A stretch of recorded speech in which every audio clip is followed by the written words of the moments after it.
With Brexit finally in the rear-view mirror as of the 31st of January, the UK and EU's next task is signing a trade deal, currently before 2020's end, although it looks increasingly likely COVID-19 will force a delay.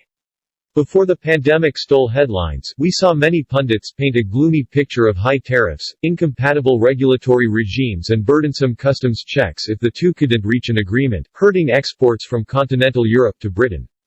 Once the pandemic eases and Brexit returns to the fore, it wouldn't surprise us to see these concerns resurge. However, we don't think a no-deal scenario would necessarily spell prolonged further trouble for either side's economy. The EU doesn't need special deals to trade with much of the world, and we doubt the UK would prove different. A no-deal Brexit isn't especially likely to begin with, in our view. While EU and UK politicians frequently declare they won't budge on their trade demands, we think this grandstanding is likely a negotiating tactic, typical of early-stage talks. In our view, existing trade ties give both sides an incentive to compromise. For example, 9.9% of UK exports went to Germany in 2019, while 5.9% of German exports were UK-bound. Trade fluctuations surrounding the original Brexit deadline of the 29th of March 2019 also highlight the UK's importance as a trading partner. German exports rose 2.5% YY in Q1 2019, buoyed by a 5.9% increase in shipments to the UK as businesses rushed to fill orders before the deadline. Squared when it passed, German exports slumped -1.3% YY in Q2 as shipments to the UK plummeted -14.6%. Cubed similar slumps and rebounds in UK-bound exports occurred around the missed deadline in Italy, Spain and France. Second, we think completing a trade deal is easier when both parties are starting on common ground.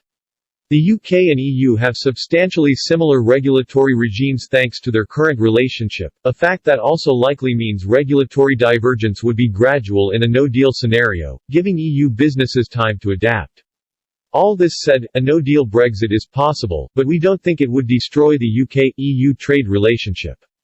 Absent a deal, World Trade Organization (WTO) terms of trade would come into force. Under the Most Favored Nation (MFN) rule, WTO member countries must apply the same trade terms, including tariffs, to all other members unless they have a separate trade agreement. Since both the UK and EU have MFN status, these terms would apply.